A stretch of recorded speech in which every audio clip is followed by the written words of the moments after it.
Hello everyone and welcome back to the pit. Garegus here. Apologies in advance if my voice isn't as smooth and delicious as always, but I've been struggling with a cold as of late. So again, bear with me. We are here today back to Bolt Action 101 to talk about a special ability that can be very, very powerful if used correctly. And we're going to split this video in two small subsections. The first section is where we discuss the rules of the ability. The ability we are speaking of is, of course, human snap to action, or as it's often referred to as snap to or just snapping. Basically, snap to action is an ability that all commanders have that allow you to activate multiple units at the same time. This is very important because, of course, the core of bolt action is that you don't know what is the next order die going to be, the next one you pluck from the bag. This mechanic allows you to break that very important rule. So it allows you to do a combined push, basically. So it's very, very strong. As I said, first thing, we are going to actually look at the rules. So what do the rules look like for snapping to action? Things go like this. You get given an order dice, okay? You decide to use that order dice you just got from your bag to give a commander unit an order. What is a commander unit? It's a platoon officer, it's a company commander, platoon commander, or company commander. Now, you give the officer unit an order. If the order resolves either automatically, because the officer unit had no pin markers, or after passing an order check if the officer was pinned, and if the order you've given to your officer is any order but a down order, then you are allowed to measure 6 inches from the commander's model, or 12 inches in case of the activation of a company commander. And then you can select up to 2 other units that have not acted this turn yet, and you give them orders as well. How do you do this? You actually search in the bag for those extra order dice, and you put them close to the units you want to snap. Pretty much in the same way you would do if they were assigned an order dice normally. So let's assume you want to snap to other actions. Now you get 3 order dice. 1 for the officer, for the commander, and 2 for the other 2 units you have activated. At this point, you decide the order, and by order, I mean not the order as in I tell you what to do, but the sequence, okay? The sequence in which you are activating your units. You can choose the activation order freely. You could activate the commander first, or the other units first. That is all up to you. The only thing to keep in mind that if the units that are being ordered are pinned, they have to pass their order test as usual. This is basically the key to the snap to action. So you don't have to declare it when you activate the officer. You can actually do that after the officer is being given an order successfully. Why is this? Because should the commander, for example, fail its order test, it goes down. If he's down, he cannot snap to action. Okay, very easy. Possible exceptions or things that might turn up in the game. Company commanders can give orders to platoon commanders, yes, but in turn, platoon commanders that are given snap to orders from the company commanders cannot cascade, so they cannot in turn also snap to action because they are too busy listening to the company commander. Okay, so they do not cascade. There's no cascade effect. And another thing to keep in mind is that snap to action cannot be used if the officer is in reserve. So you cannot bring, I don't know, for example, if the officer is mounted on a transport, which also carries, besides the commanding officer, another infantry platoon, you cannot move the truck inside and disembark the unit with one activation. You cannot do that. Okay. These are the rules to snap to action.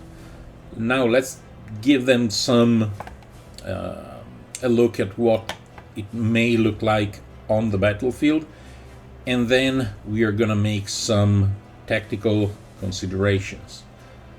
Okay, this is a possible battlefield situation. Don't mind the battlefield in its entirety.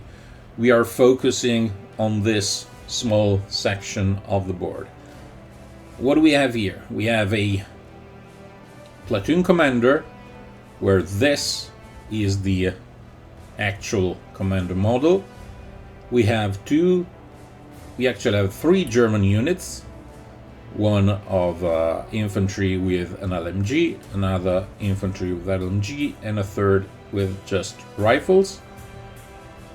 In this example, the platoon commander does have 1 pin marker. This unit has no pin markers, this unit has no pin markers, and this unit has 2 pin markers. So what happens? The German player, you draw an order dice from the bag. You decide to assign it to your command squad. Now, if we order them to go down, it's an auto pass because you don't need to take order tests to go down, but we can't snap to action. Okay, we're not allowed. So, for example, let's say we want to make them advance. Okay, so we have to activate the unit. So we roll our order test with a -1 for the pin, +2 because he's a company commander. Example number 1, we fail the order test. We roll an 11. Now, yeah, let's assume they are regular. So with an 11 they fail. They go down, they cannot snap to action. Easy. The activation is complete. We draw another dice from the bag and the game goes on. Now, let's assume we pass the order test, so the pin goes away. Before we actually give the order, we execute the order, we can check the range of nearby units. We take our ruler. Is this unit within 6 inches? Yes, it's within 4. from the officer model. Easy. These are the units with pins. Is it within 6 inches? Yes, very, very, very clearly. Is this unit within 6 inches of the commander model? No, they are not. They are over 6 inches. So, in this case, we have measured, we are full knowledge of this. This is again one of the very, very few cases where we can pre-measure in bolt action. So we can decide to activate up to 2 units. Now, we are Germans in this case. Remember, one of the German special rule is that we can activate a further unit. So if this guy was here, we would have had 3 units within 6 inches. So we could have activated all 3 of them. But they are not. So this unit has to wait. Now we decide we want to actually activate the other 2 units. So we grab 2 German order dice from the bag, because these are going the units activations for the turn, so they don't have to move twice, once we're in snap 2 and another time later on in the turn. This does count as the unit's activation for the turn. We put down an order dice. Let's say we want these guys to run, and we want these guys to fire. Okay, we put all 3 order dice down. We have not actually activated any of the units. Okay, we just put down the dice. At this point, we have to decide the sequence in which these 3 units are going to be activated. And this can be very important. For example, let's say we want to activate this unit of riflemen first. Run order. We want them to run this way because we are that mad. So we check the distance, we can move them up to 12 inches. Let's say we don't want to go the full 12 inches. We are perfectly satisfied, oopsie, with them. Oh, never mind, he's dead. Okay. We don't want to move them the full 12 inches. That's up to us to decide. They just want some cover from these fences. Okay, don't mind them dying. There's a problem with Tabletop Simulator, but okay. The order is completed. They have activated. Now, take for example this unit, fire. If we want to use them to fire, we need to pass an order test with a -2 penalty because they have 2 pins, and a bonus of +2 because there's a nearby officer. In this case, we know for sure that the officer is within range, because if it weren't, we couldn't have snap 2 in the first place. So let's assume there are units here, because if there were units here, we couldn't fire because of the officers being in the way. We give the order to fire. It doesn't matter whether or not we succeed or not. If we succeed, the unit loses 1 pin and they fire normally. If they fail, they go down, all as normal. Then we activated Unit 1 and Unit 2. Then we finally activate the officer. They advance and they shoot at the half track because they want to pin it that badly. This concludes the snap to action sequence. So we got 1 dice to begin with, but we ended up activating 3 units. Very, very powerful. Now, keep in mind that the sequence in which the units are activated is important. Why? Let's put the models back where they were. Again, let's assume the guys were ordered to run first things in the day. So they run, they don't have any pin, so they just obey and run, scuttle off. Let's assume we decided to advance these guys first, before activating this unit. We move the unit 6 inches, again, okay, check. They go here, because again, they want to shoot at this half track. They shoot, it doesn't matter whether or not they succeed or not, let's assume they give him a pin. Now, the problem is that once you want to activate this unit, now the unit is outside of the 6-inch bubble of the officer. So, when it's their turn to activate, they will test with a -2, but not get the +2 to their morale due to the presence of the commander. So mind the sequence. It'd be very, very important to overlook this, because auto checks are actually taken when the unit activates. So even if the general was here, if we resolve his action first, these guys don't get the morale bonus. Okay? Very, very important.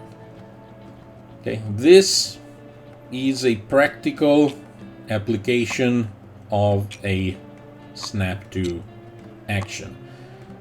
Again, to clarify, if this unit was within 6 inches of the officer, because we are German, we could have actually activated 4 units with 1 single order dice. Okay, but this is just a German special ability. Usually, platoon commanders get to activate 2 extra units. Company commanders, they get to activate up to 4 units. So you can activate like half your board, if you so desire, with just 1 single auto dice. Very, very powerful. Now, given that hopefully I made myself clear and made you understand exactly how the sequencing of the snap to action maneuver works, let's give them some tactical consideration. So, one way, especially one-way officers are used when snapping, is to have like artillery officers. You take either a heavy weapons platoon with mortars or an actual artillery platoon. Then you put 1 commander behind them and just snap and unleash a devastating barrage of indirect fire on your opponent. I do not condone this strategy. I think it's cheap and not fun, but you do you. This is a possible strategy. Or you can actually use your officers more offensively to like spearhead a push, or not necessarily spearheading as in being the first in the front, but just accompanying your men, your infantrymen usually, when you are pushing, for example, an objective or a flank or whatever. This is why in 3rd edition officers have seen a quite impressive boost in their tactical importance. They have reduced costs from 2nd edition, Plus, you can, more often than not, you have the choice of making command squad pretty beefy. Think, for example, US paratroopers command squads. They can be like up to 8 models, which is almost like saying another full team. Pretty impressive. Now, the one thing I wanted to add as a consideration, because before closing this video, keep in mind that you are not obligated to snap to action, first, and second, you are not obligated, it's not mandatory for you to snap the maximum amount of units. For example, you could just snap 1 or just snap none. Why can this be very, very important? Because at times you want to kind of play with activations. There are times when you would rather have your opponent have the initiative rather than yourself. In this case, if you pull out too many dices at the same time, maybe you are setting up for failure rather than success. So you always have to carefully consider whether or not it is worth it to snap 2. Because there might be times, many times, when it's just not necessary. It's better to just leave 1 dice at a time. Because, again, overcommitting too early might not give you the advantage you think. Because, as we discussed already in the past, even in a couple of our bolt action 101 videos, activation priority is what makes many times the whole difference. So if you overcommit too early, in some cases, again, I'm not giving you a hard set of rules, because again, keep in mind, in bolt action, flexibility is the key. What I want you to take out of this video is the concept that A, snap 2 exists, so remember it exists. B, remember exactly how it works, so the sequencing, it's important. And C, just because snap 2 exists, it doesn't mean you need to use it every single time. There are times when it's better not to use it. There are times when it's enough to activate just 1 single unit. For example, you need 1 unit to shoot really fast, and then you want to move your officer because his morale bonus is needed elsewhere, for example. Okay. Again, these are general broad strokes. Okay, but it's important to know that the possibility is here, and you have always, to be on point and to think whether or not to do something or not. This said, this is the end of this video, which I hoped you enjoyed, and I hoped I make myself clear enough. If I didn't, please let me know in the comments. This said, next week we should be back with Market Garden battle reports. Now, there have been these summer months where there has been a distinct lack of playing, people being on vacation, etc. But now we should be back in full force. This said, once again, thank you for watching this video, and I will see you in the next one. As usual, until that time, be safe, and ciao ciao.